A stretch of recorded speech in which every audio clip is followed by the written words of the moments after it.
Монголын Fly Fishing-ийн холбоо.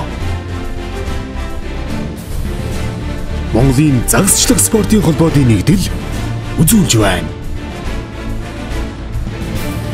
Улсын авраг шалруулах Fly Casting-ийн тэмцээн 2015.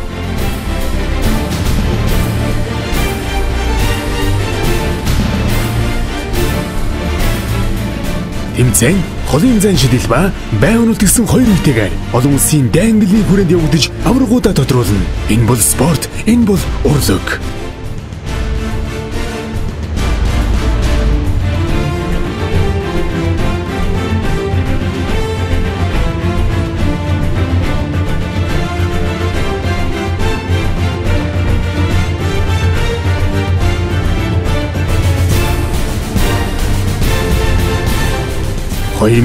оны 5 дугаар сарын 16-ны Бямбгарагт 9 цагаас Ачууртын Монгол шилтгэн цогцлборт уулзцгаая. Fly Casting-аар хичээлдэг хэн бүхэнд тэмцээний үүд хаалга нээлттэй. Тэмцээний зохион байгуулах комисс, Монголын Fly Fishing-ийн холбоо, Монголын загасчлах спортын холбоодын нэгдэл.